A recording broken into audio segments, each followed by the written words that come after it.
તરીકે વિખ્યાત વિસનગરના લઘુ ઉદ્યોગ પર તોડાયું છે સંકટ। આ ઉદ્યોગને બચાવવા સરકારને અપીલ કરાઈ છે। ગુજરાતની તામ્રનગરી ગણાતું મહેસાણા જિલ્લાનું વિસનગર એક ભવ્ય ભૂતકાળ અને પડકાર ભર્યા વર્તમાન વચ્ચે ઝરૂમી રહ્યું છે। એક એવો સમય હતો જ્યારે સમગ્ર ગુજરાતમાં માત્ર વિસનગરથી તાંબાના વાસણો બનીને જતા હતા, પરંતુ આ પરંપરાગત ઉદ્યોગ પર સંકટ આવ્યું છે। વર્ષો અગાઉના વ્યવસાયમાં હવે 15 થી 20 કારખાના જ વધ્યા છે। આ ઉદ્યોગના પતનના મુખ્ય કારણોમાં તાંબાના ભાવમાં થયેલો ભાવ વધારો છે। હાલમાં તાંબાનો ભાવ પ્રતિ કિલો 1100 થી 1200 સુધી પહોંચી ગયો।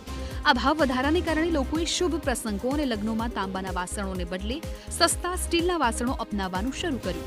આ ઉપરાંત લગ્ન પ્રસંગે સ્ટીલ અને પ્લાસ્ટિકની ગિફ્ટ્સ આપવાનું ચલણ વધ્યું છે, જેને કારણે તાંબાના વાસણોની માંગમાં ધરખમ ઘટાડો થયો।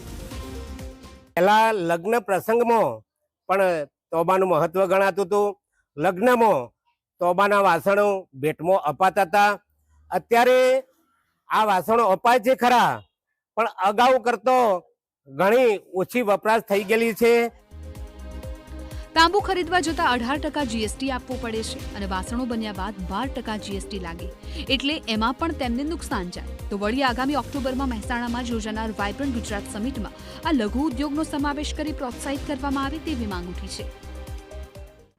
બીજા ધંધાઓને પ્રોત્સાહન જ્યારે સરકાર આપે છે, ત્યારે અમારા ધંધા ઉપર જો સરકાર વાઇબ્રન્ટ ગુજરાતનો અમારો સમાવેશ કરે અને જો અમને એ તરફ જો લાભ આપે તો અમારા માટે ઘણું સારું છે।